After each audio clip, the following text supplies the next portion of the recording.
Hello, have a nice day. अचानक मुझे कुछ पुरानी बातें याद आ गई। वो भी इस करके कि कल आज तक चैनल पर, आज तक के आज कल क्या चैनल है, उसमें एक बुजुर्ग आदमी बोल रहा था, कह रहा था कि नरेंद्र मोदी जो है ना, वो भगवान राम का अवतार है। तो भगवान जो कुछ करता है ठीक ही करता है। मुझे भी पक्का यकीन है कि भगवान जो कुछ भी करता है वो ठीक ही करता है। हिंदुस्तान एक बेवकूफों का देश था और इनकी बेवकूफियों का रिजल्ट निकला कि नरेंद्र मोदी प्रधानमंत्री बन गए। हालांकि गुण कोई नहीं था, गप्पे मारने के अलावा कोई गुण नहीं था। और आज हम देख रहे हैं हिंदुस्तान की दुर्दशा। और जो अंधभक्त हैं बेचारे,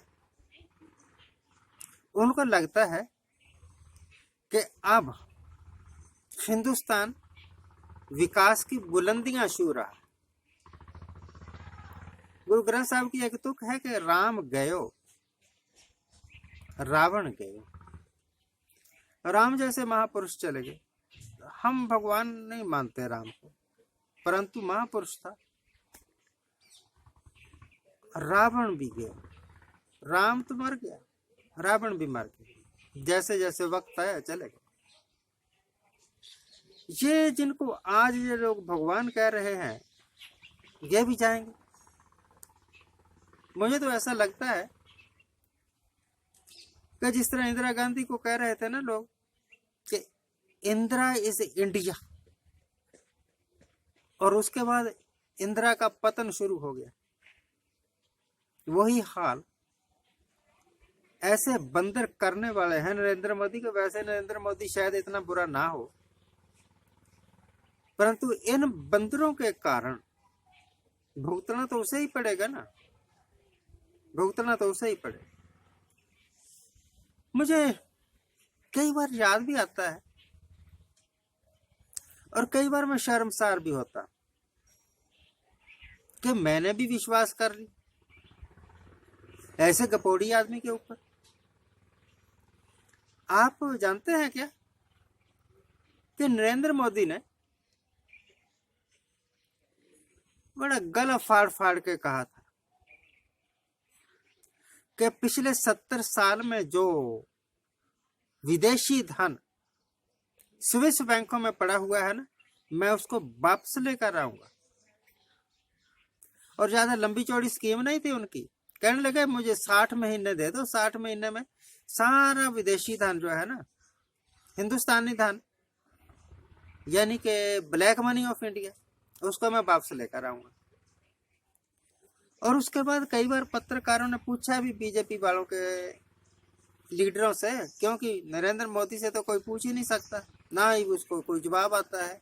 झूठ बोलना और फिर उसका जवाब देना, these are two opposite things which can never meet together. कि भैया वो काले धन का क्या हुआ?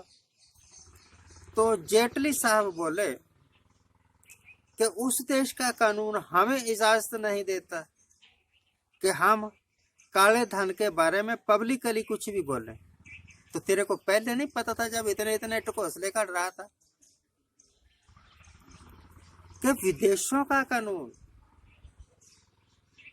आप मानने के लिए बाध्य हैं, इस करके आप बता ही नहीं सकते काला धन। तो काला धन का शोषण क्यों अड़ाया था? ये जानते थे कि काले धन नाम की कोई चीज है नहीं, अगर है भी तो ये उसको लिया वापस नहीं ले सकते, इनकी औकात ही नहीं है। तो फिर इतना शोर शराबा क्यों? और काले धन के साथ इन्होंने जोड़ दिया कि हर एक के खाते में 15 लाख। और यूपी के भूखे भैये, यूपी बिहार खुश हो गए कि मेरे खाते में भी 15 लाख आ जाएंगे।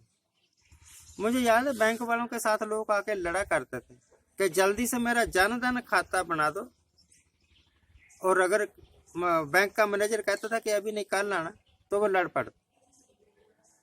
डर था कि कहीं लोगों के खाते में आगे 15 लाख मेरे में ना आए तो फिर क्या होगा। तो भैया मोदी भगवान का रूप है, अवतार है। काला धन मैं लेकर आऊंगा, फिर बाद में कभी इसका जिक्र नहीं। अरे भाई मिस्टर नरेंद्र मोदी, अपने मुखार बंद से एक बार तो कह दो कि मैं काला धन ले आया था जी, तो वो मैं खा गया, है ना। और पीएम केयर फंड का पैसा भी खा ही गया कोई। नरेंद्र मोदी ने खा गया तो कोई और खा गया, खा तो गया। 60 महीने भी गए और भी कई महीने चले गए, आपका कोई वायदा पूरा नहीं हुआ। जब ये आए नहीं थे तो कहा करते थे अपने श्री मुख से कि मैं महंगाई खत्म कर दूंगा। अब तो महंगाई आसमान को छू रही है। अब कुछ बोल दो भाई अपने श्री मुख से, अगर आप भगवान हो।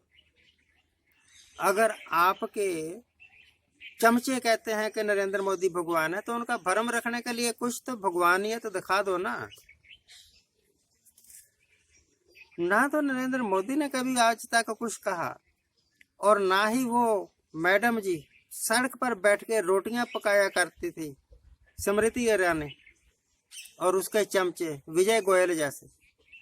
कोई कुछ नहीं बोलता महंगाई के बारे में। तो क्या सचमुच महंगाई है ही नहीं? क्या इस वक्त हम सचमुच हिंदुस्तान के स्वर्ण युग से गुजर रहे हैं? हाँ, हम हिंदुस्तान के स्वर्ण युग से ही गुजर रहे हैं, क्योंकि इससे ज्यादा दुर्दशा कोई हो नहीं सकती हिंदुस्तान की इकोनॉमी की जितनी आज हो रही। आज के लिए इतना है। अपने मन में अफसोस जरूर प्रकट कर लिया करो कि आपने किन बेवकूफों के पीछे लग के हिंदुस्तान का बेड़ा गर्क किया। या बेशर्मों की तरह कह दो कि यही विकास है। आज के लिए इतना ही। आज जिनका जन्मदिन है उनको हैप्पी बर्थडे। आज जिनकी मैरिज एनिवर्सरी है उनको बहुत बहुत शुभकामनाएं। सदा सुखी रहिए, आनंद प्रसन्न। मुझे पता है कि ये बातें आप